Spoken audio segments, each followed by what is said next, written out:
Hey Cambridge, this is City Councillor Nadeem Mazen coming to you with an update on a special City Council roundtable meeting on the Volpe site redevelopment plan that happened Monday, April 6th.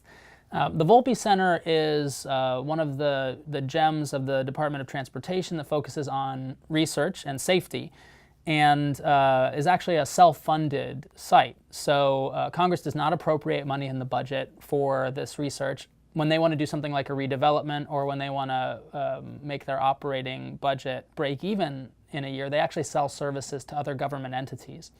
It's a fascinating model, and it's really amazing that they're able to do such great work so sustainably.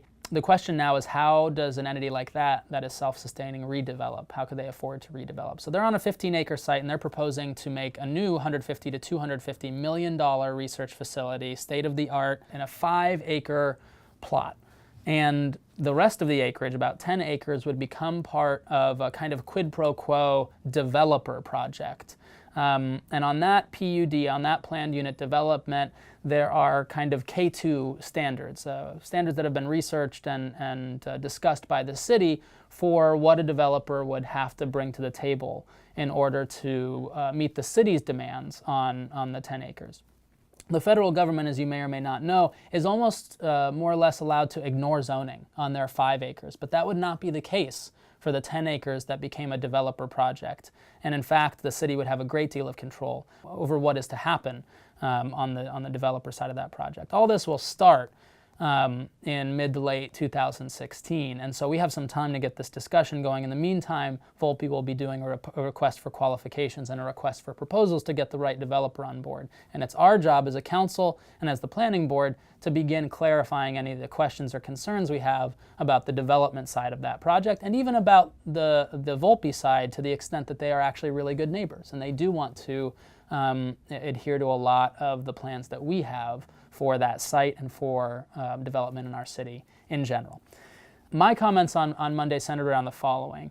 I read thoroughly the proposal for kind of K2 zoning as it affects that plot.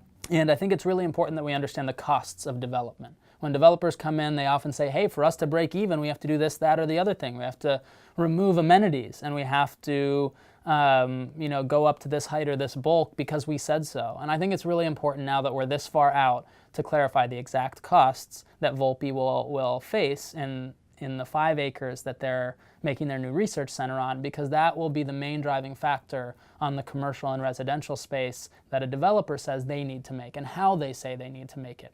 I want to make sure that we have a lot of leverage and a lot of knowledge when we're talking about the community benefits that we want to secure. I want the Volpe Center to consolidate and improve upon its service commitments to the neighborhood. I hear that Volpe does net pals with some of the kids, that there's a lot of tours coming through the Volpe Center, but we've been talking a lot about pipelines for kids, how apprenticeships can be even more valuable.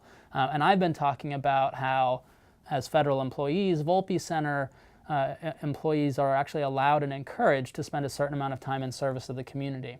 Can those hours be consolidated? Could Volpe hire a street worker to actually engage the neighborhood, the people who we say are quote-unquote living in the shadow of Kendall Square without being able to participate in the innovation economy? I have constituents who come to me every day saying that they want to participate, and they don't necessarily have a place or an invitation to engage. I think it's incumbent upon these organizations of means, these organizations that are developing and are improving and are making lots of money and lots of research impacts in our neighborhood, to actually engage our families and, most importantly, our students directly and have personal relationships. There would be the standard 11.5% of affordable housing here, and the comments in Community Development Department's notes were that, well, we could increase that number, but we should do it in the context of increases across the whole city. And I disagreed vehemently, but I think in a very accepted and appreciated way on Monday, because this is exactly the type of site where we can do more. If there's going to be height here, if there's going to be more here, if it's going to be off to itself, if we're going to protect open space, and if we're all going to be happy with this project, why not also do more, especially for affordable housing? On the middle-income housing side, middle-income housing is not guaranteed, but it is an incentive on extra height in going from 250 to 300 feet tall. huge heights on this plot. The developer would be incented to go to that extra 300, and we would, as a city, get 3% of the project being middle income. I think it's extremely important that we understand the terms of that incentive. For example, the zoning says that institutional dormitory housing would be excluded, even if it was in that last 50 feet of height. I don't want to lose out on middle income housing just because MIT or Harvard decides they want to put dorms there. I think we should put one incentive for dormitories in that space, because goodness knows we need to pull graduate students out of our neighborhoods and into dorms to the greatest extent possible, given our limited housing stock and the housing crisis we're in. But we also need to have the incentive for middle income housing. And those two things are not necessarily overlapping. They're both incredibly important, and they should not come at the cost of one another. We talked about mom and pop shops, about ground floor retail, about vibrance on the site, about smaller parcel sizes for storefront retail. And all of those are good, but you still can't start a business in Cambridge in a high rent district unless you're already wealthy or you have investors. If we're really talking about mom and pops, if we're really talking about community businesses, if we're really talking about funky businesses and exciting ways to activate that space, and we're not just going to be talking banks and large 5,000 square foot or 10,000 square foot restaurants, then we've absolutely got to talk about how the larger retail operations and the larger development operations are going to subsidy, at least for a time, the smaller and potentially more vibrant operations. That's just a basic part, I think, of designing a new development for equity, and it's got to be a huge part of what we discuss. Open space is going to be potentially about 40% of the project. It seems like there haven't been any serious objections to that on the council. I know some people in the neighborhood have pointed to a 7.5 out of 15 acre commitment.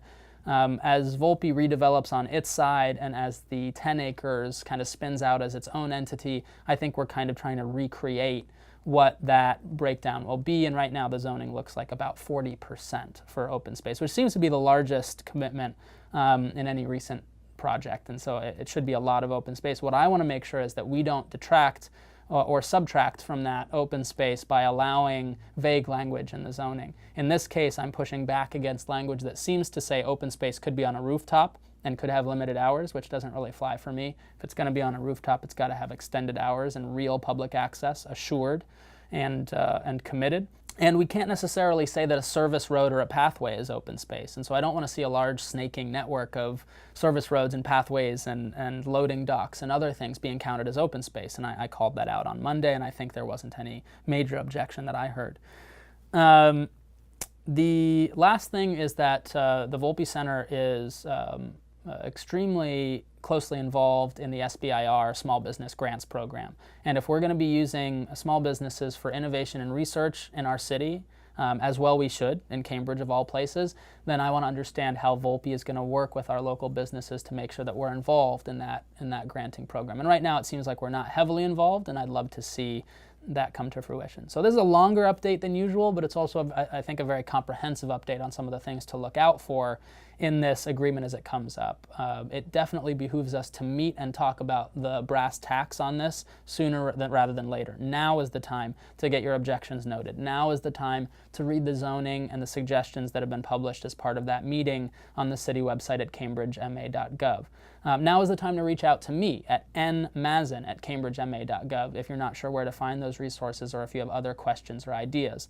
And if we do good work now, I think we'll really put some rules, some boundaries, and some expectations around this project so that it happens in a way that's extremely beneficial for Kendall Square, for the Volpe Center, whom we want to support, and for all the neighborhoods and residents who will be able to benefit from a redevelopment and an activation of that space.